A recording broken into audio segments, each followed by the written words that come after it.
복된 소식 아름다운 소리 AM 1590kHz 시카고 기독교 방송입니다.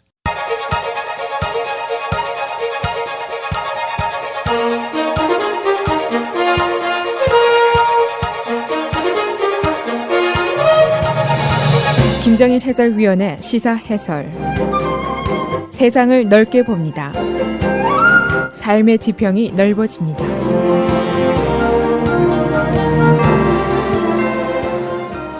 시사해설입니다. 지난 주말부터 각 주요 언론사들의 대선전에 대한 여론조사 아주 쏟아져 나오고 있습니다. 오늘 공화당 대선 후보들의 이제 토론회가 열리기로 되어 있고, 오늘 토론회는 금년의 마지막 토론회입니다. 그리고 공화당 대선 후보들 간의 지지율의 변화가 보여서 매우 큰 관심이 쏠리고 있습니다. 그 변화라는 것이 도널드 트럼프와 테드 크루즈 간의 우열 다투기 변화인데, 테드 크루즈가 아이오와 여론조사에서 크게 앞서고 있는 것으로 조사가 지금 되고 있습니다. 오늘 토론회에서 이 양자가 그래서 큰 충돌을 할 것이다 하는 예상이 나오고 있습니다. 그런데 이 변화가 공화당 지도부에게는 오히려 새로운 현상이 아니고 악몽이 될 것이다, 나이트메어가 될 것이다, 그런 예상이 나오고 있습니다. 왜냐하면 트럼프나 크루즈나 모두 공화당 지도부에게는 그렇게 마땅치가 않은 인물들로 간주가 되기 때문입니다. 그런데 상황이 조금 더 복잡해지는 것은 도널드 트럼프나 테드 크루즈하고 힐러리 클린턴을 대결을 시켜보니까, 물론 가상이지만은 힐러리 클린턴이 모두 이기는 그런 결과가 여론조사 결과 나왔습니다. 또 한 가지 있습니다. 만일 도널드 트럼프가 공화당 예선에서 빠져나와서 독립 제3당으로 출마를 하게 되면 어떻게 될 것이냐. 그건 화이트하우스를 힐러리 클린턴에게 두 손으로 갖다 바치는 꼴이 될 것이다. 그런 예상도 나왔습니다. 그래서 이번 대선 전의 그 복잡성이라든가 예측 불허 예상, 이것들이 점입 가경을 이루고 있습니다. 먼저 워싱턴 포스트하고 ABC 뉴스의 여론조사 결과입니다. 도널드 트럼프 지지율이 38%로 올라갔습니다. 10월 11월보다 6포인트가 더 올라갔습니다. 2위는 테드 크루즈 15%, 그러니까 한참 떨어져 있죠. 그러나 11월보다는 2배나 지지도가 껑충 뛰어 올랐습니다. 제3위 마르코 루비오하고 벤 칼슨인데 각각 12%를 기록하고 있습니다. 벤 칼슨은 계속해서 하락세입니다. 부시가 어떻게 됐느냐? 5%에 불과합니다. 그리고 나머지들은 모두 한 자릿수에 그치고 있습니다. 또 한 가지 여론조사가 나와 있는데, 만마우스 유니버시티라는 대학에서 조사한 것입니다. 월요일 날 발표가 되는데, 여기서는 트럼프의 지지율이 41%까지 올라가 있습니다. 지금까지 여론조사 결과 최고치를 기록했습니다. 지난 10월에 28%였으니까 굉장히 많이 올라갔습니다. 2위에는 테드 크루즈 14%, 현격한 차이를 보이고 있죠. 3위에는 마르코 루비오 10%, 벤 칼슨이 9%, 나머지는 다 한 자리 숫자입니다. 이 조사들이 모두 트럼프가 그 모슬렘 임시 입국 금지 이 발언 후에 실시가 된 겁니다. 그러니까 어떤 의미를 갖느냐, 그의 그 모슬렘에 대한 그 차별 문제, 또 이민자, 또 테러리즘에 대한 강경 발언, 이런 것에도 불구하고 민주당 공화당 리더들이 다 공격을 했고, 정치적인 라이벌들이 공격을 했고, 그리고 심지어는 세계 지도자들이 공격을 했음에도 불구하고 테드 크루즈의 지지도는 오히려 더 상승세더라, 그런 결과입니다. 이번 여론조사하고 이제 현실 사이에 어떠한 그 신빙성이 있느냐, 과거사를 조사를 해보면 지금 이제 예선 전 50일 전에 실시한 조사입니다. 그러니까 이것이 대선 결과하고 꼭 맞지 않더라 하는 결과가 나와 있습니다. 4년 전에 같은 시기에 조사를 한 거, 뉴트 깅그리치하고 밋 롬니가 동률 지지를 기록했었습니다. 그런데 후에 뉴트 깅그리치는 금세 탈락을 하고 말았죠. 또 8년 전 기록을 보면은 같은 시기에 조사한 것은 루디 줄리아니하고 힐러리 클린턴이 각각 선두를 차지했었습니다. 그러니까 이 두 사람은 모두 예선에서 탈락한 것을 우리가 알고 있습니다. 그러나 이번 조사들을 우리가 소홀히 볼 수도 없다 하는 얘기가 나오고 있습니다. 그 이유는 트럼프의 선두가 한두 달째가 아니라 6개월째 계속이 되고 있다는 것, 그리고 지지율 사이의 그 차이 폭이 매우 크다는 겁니다. 뭐 10% 차이가 아니라 20, 30, 40% 차이가 나니까 이거를 소홀히 볼 수가 있겠느냐 이제 그런 의견도 있습니다. 그런데 이런 상황에서 이제 새로운 변화가 조짐을 보이고 있는데 바로 그것이 아이오와 여론조사입니다. 아이오와는 아시는 대로 2월 초하루 예선전에서 첫 번째 열리는 곳이 바로 아이오와입니다. 여기서 여론조사를 했는데 트럼프가 크루즈에게 크게 지고 있습니다. 21대 31, 10%나 떨어져 있습니다. 이게 이제 데모인스 신문사의 조사고 그다음에 팍스 뉴스가 또 조사를 했는데 여기서는 크루즈 대 트럼프가 28대 26 여기에서도 역시 크루즈가 이기고 있습니다만은 격차는 그렇게 크지가 않습니다. 물론 이 초기 예선을 실시하는 주들 아이오와라든가 뉴햄프셔라든가 이런 데서 부분적인 변화가 있는 것이지만은 그러나 이 트럼프는 지난 반년 동안 줄곧 선두를 유지해 오면서도 주변에서는 줄곧 언젠가 추락할 것이다. 그런 예상을 달고 다녔습니다. 그래서 혹시 이것이 그의 추락의 시작이 아니냐 이제 그런 의심을 하는 사람들이 있습니다. 이미 그 순위 변화가 됨에 따라서 양자 간의 날선 공방전이 시작이 됐습니다. 그래서 오늘 토론회에서 큰 충돌이 있지 않겠느냐 정치평론가들이 그런 예상을 하고 있습니다만은 둘 다 모두 입심이 보통이 아닌 사람들이죠.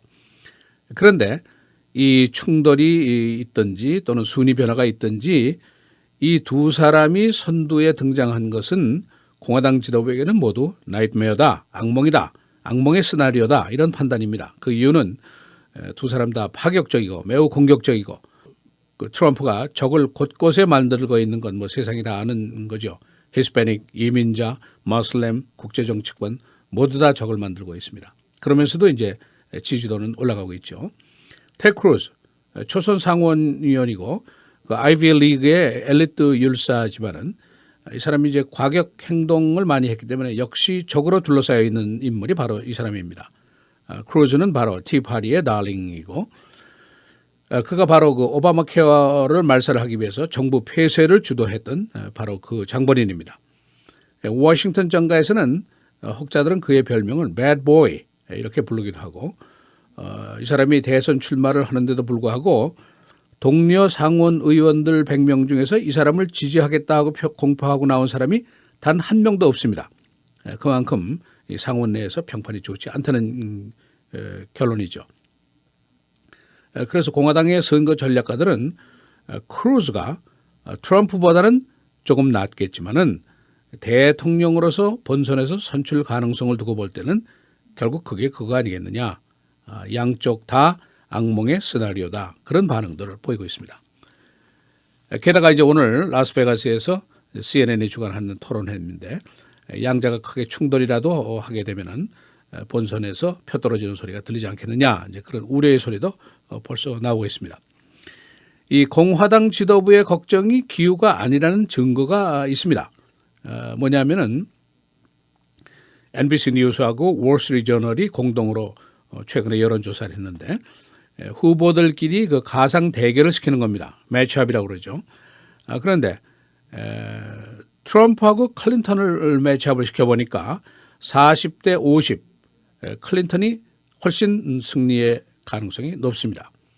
그다음에 크루즈하고 클린턴을 또 맞상대를 붙여보니까 45대 48 클린턴이 역시 승리를 하고 있습니다. 지금 3위를 기록하고 있는 마르코 루비오하고 클린턴을 대결을 시켜보니까 48대 45로 오히려 루비오가 승리를 하고 있습니다. 그 이유가 있는데 루비오가 독립적인 투표인 중에서 선전을 했고 히스패닉 계통의 표 여기서 민주당 후보와의 격차를 줄인 것 이것이 중요한 요인입니다. 벤 칼슨과 힐러리 클린턴 대결시키니까 47대 46으로 클린턴이 약 1% 승리를 했습니다. 지금 현재 힐러리 클린턴은 버니 샌더스에게 한 20% 차이로 크게 여전히 리드를 하고 있습니다. 이런 여러 가지 그 상황들을 종합할 때 오늘 벌어지는 공화당 대선 토론회 더욱 흥미진진하게 벌어질 것이다. 그런 예상입니다. 시사해설 김정일입니다.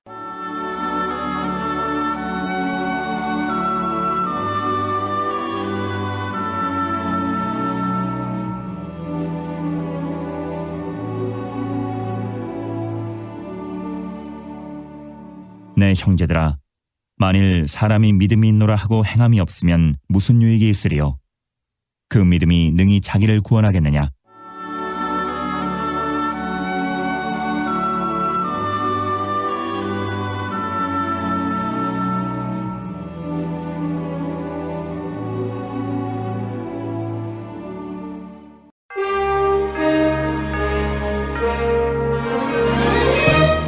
헬라인 뉴스입니다.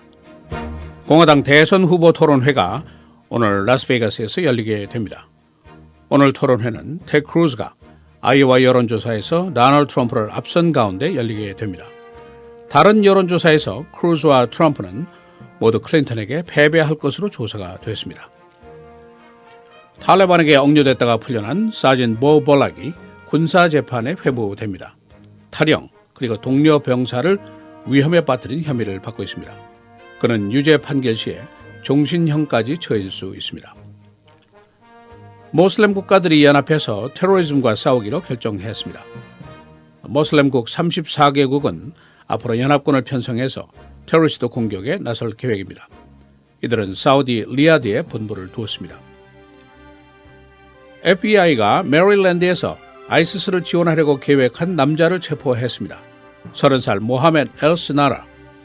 그는 아이시스 관련자로부터 $8,700를 받은 혐의를 받고 있습니다. 러시아의 시리아 내 공격으로 새로운 위기가 고조되고 있습니다. 러시아의 공격으로 민간용 기관 시설들이 모두 파괴됐기 때문입니다. 현재 시리아 난민들은 생존에 필요한 기본 공급이 두절된 상태입니다. 러시아가 내년에 저오일 가격에 대비를 하고 있습니다. 내년에는 이란의 오일 판매가 시작되고 재고 과잉으로 오일가가 배럴당 $30까지 내려갈 것으로 예상이 되고 있습니다. 러시아는 국가 수입의 2분의 1을 오일 판매가에 의존하고 있습니다. 진화 작업 중이던 시카고 소방관 한 명이 사망했습니다. 42살 데니엘 카푸아노. 지난 선데이 시카고 남부 웨어하우스 화재에 대한 진화 작업 중에 사망했습니다. 그는 15년 동안 소방관으로 근무해왔습니다. 연방법원은 시카고 경찰의 유치장 피의자에 대한 테이저 사용을 과잉 경찰령 사용으로 판결했습니다. 경찰은 유치장에 있던 필립 콜만에게 전기총을 3번이나 발사했었습니다. 그는 이후 병원에서 사망했습니다. 쿡카우니 커미션은 오늘 시카고 경찰국의 비밀 유치장 존재 여부에 대한 조사를 벌이게 됩니다. 쿡카우니는 시카고 경찰이 시카고 홈 스퀘어 지역의 비밀 유치장 그리고 신문을 위한 비밀 장소를 유지해 온 것으로 의심하고 있습니다. 그러나 경찰은 이를 부인했습니다. 목요일부터 기온이 떨어지게 됩니다. 오늘 대체로 흐리고 최고 44도, 수요일 내일 흐리고 비 54도, 목요일 대체로 흐리고 37도, 금요일 맑고 흐리고 30도, 토요일 대체로 맑고 36도입니다.